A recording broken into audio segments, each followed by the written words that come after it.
Good evening. You are watching the news from the Sultanate of Oman television. First, the headlines. 3 Palestinians are shot dead by Israeli forces in Jerusalem.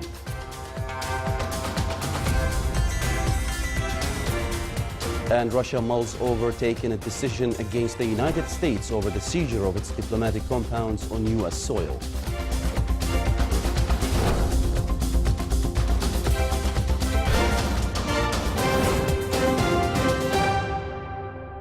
Those were the headlines. Now for the news in detail. His Majesty Sultan Qaboos sent a cable of condolences to the custodian of the 2 Holy Mosques, King Salman bin Abdulaziz Al Saud of the Kingdom of Saudi Arabia, on the death of His Royal Highness Prince Abdul Rahman bin Abdulaziz Al Saud.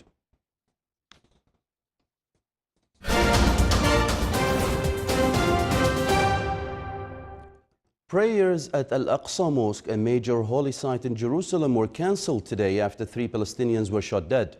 Israel's police chief said that 2 officers were killed in an attack by Palestinian assailants.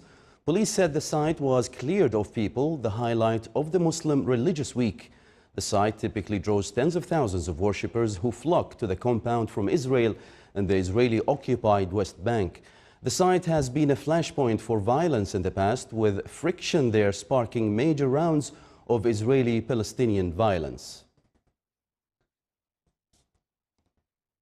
Assailants killed 5 Egyptian policemen in a shooting south of Cairo in Al Giza area today, in the latest of a series of attacks targeting the country's security forces.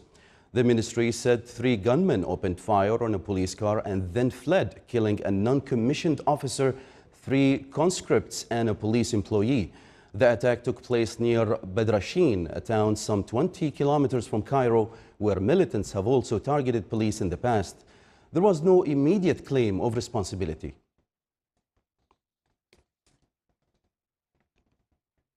The Russian Foreign Ministry said today that Russia will next week take a decision about if and how it will retaliate against the United States over the seizure of its diplomatic compounds on U.S. soil. The outgoing Obama administration expelled 35 suspected Russian spies late last year and seized 2 diplomatic compounds over what it said was the hacking of U.S. political groups during the 2016 presidential election. Russian President Vladimir Putin decided not to retaliate immediately, saying he would wait to see what the new administration of Donald Trump would do. Maria Zakharova, a spokeswoman for the Foreign Ministry, said Moscow's course of action would depend on the outcome of a meeting in Washington on July 17 between Russia Deputy Foreign Minister Sergei Rybakov and U.S. Undersecretary of State Thomas Shannon. One possible retaliatory measure would be to reduce staff levels at the U.S. Embassy in Moscow to those of the Russian Embassy in Washington. India's junior interior minister undertook an aerial survey of flood-affected areas of the northeast of the country. Floods have killed at least 83 people and led to the deaths of 3 rare one-horned rhinoceros at a national park that has the world's largest concentration of the species. The flooding was caused by torrential rain across the hilly states of Assam, Arunachal Pradesh, Nagaland and Manipur over the past 2 weeks. More than 2 million people have been displaced, authorities say.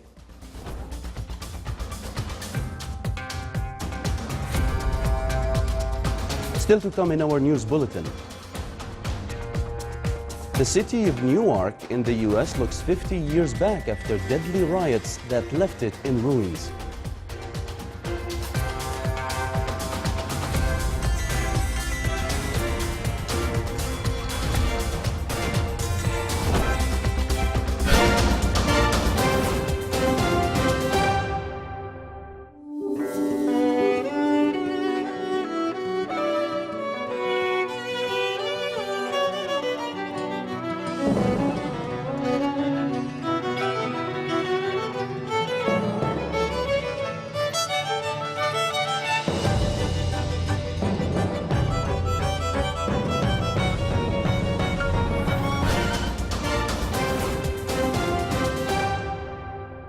Welcome back to the news from the Sultanate of Oman television. From the Sultanate to Germany, the documentary of Ceuta Falcon in Oman traveled to be watched by a number of Arab and foreign personalities who reviewed the details of the migratory bird in their native languages.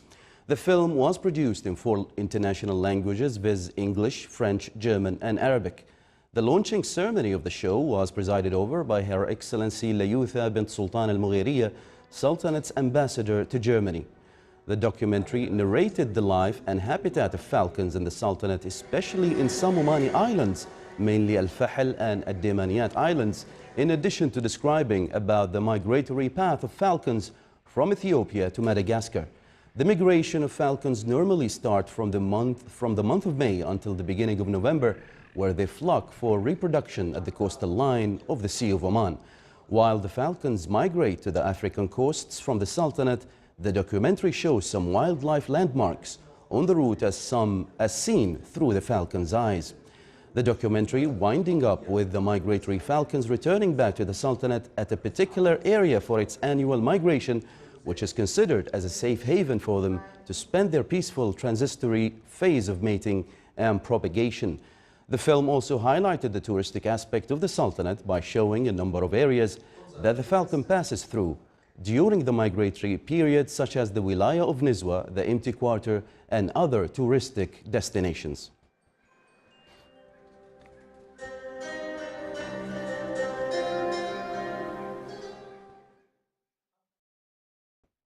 Oman oil price today rose by $1 to reach $47.01 per barrel.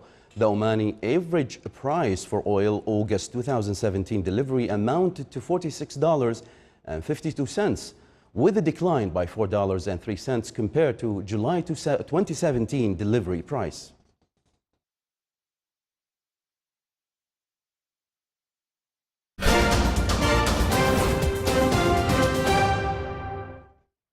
Someone in Romania thought he had made a fair amount of money when he sold an old typewriter for 100 euros at a flea market. He was wrong.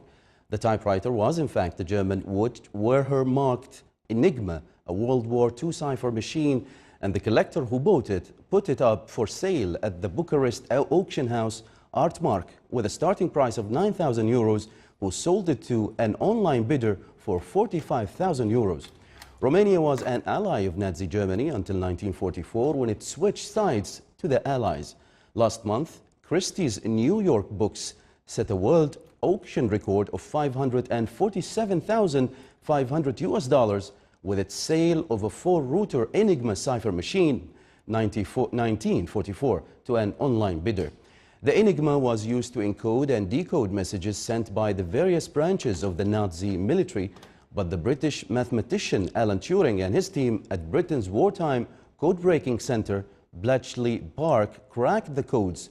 By some estimates, their work shortened the war by 2 years. In July 1967,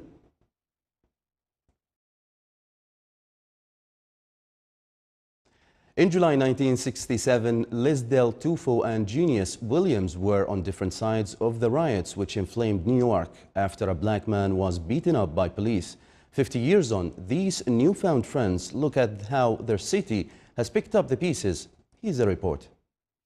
Ebony and Ivory here. 2 major figures of Newark in New Jersey. Salt and pepper. Salt and pepper. Liz and Junius are friends and neighbors, a sign of their city's recent transformation.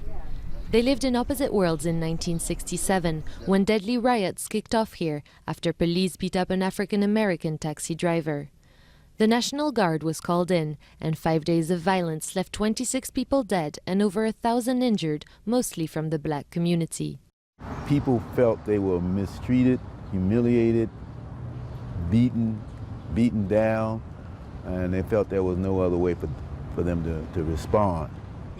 The city was left in ruins, but unlike most of her white friends at the time, Lisdell Tufo refused to leave. 3 years after the riots, she saw the election of Newark's first African-American mayor. All of his successors have been black, reflecting the new majority of the population. Today, Liz has found hope in her hometown again and proudly shows off its progress, like these new low-income houses. This answered a crying need for good public housing. The public housing of the 1950s and the deterioration of it was a large cause for the 1967 events. While some neighborhoods have been transformed, signs of poverty are still visible. Newark struggles with unemployment, drugs, and gun violence. Born and raised here, Anthony Ambrose has seen the police department evolve for the better, with now 78% Black and Latino officers. A way to help prevent another wave of riots, like those that shook Ferguson, Missouri in 2014. The community has to have trust. Faith-based people have to have trust in you. Block watch groups have to have trust in you. You can't, the day of a riot or a conflict, you can't look to start all of this. So I think from where we were in 1967 to where we are today, we've made incredible strides. The next step, economic development and bringing in a new, richer population. Realtors are already on the hunt for millennials priced out of nearby New York. And downtown, Newark is putting on its best face, trying to seduce.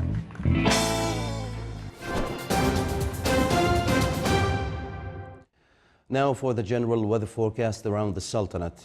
Cloudy skies will prevail over coastal areas of the governorate of Dhofar and its nearby mountains, with chances of intermittent drizzle and scattered rainfall over the governorate of Wusta.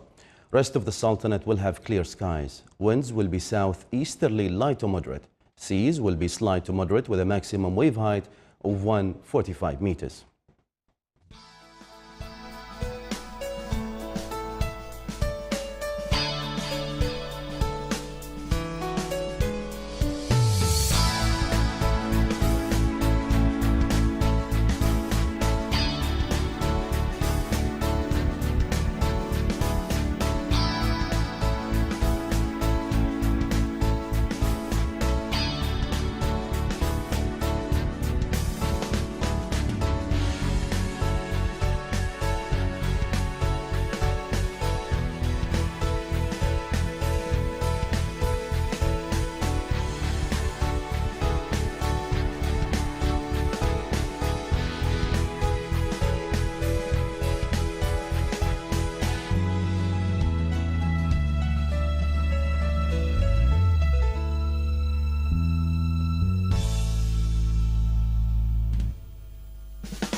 This is the Sultanate of Oman television. Before we end tonight's bulletin, here are the main points once again.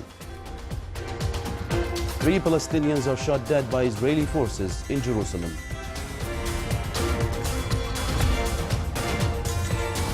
And Russia mulls over taking a decision against the United States over the seizure of its diplomatic compounds on the U.S. soil.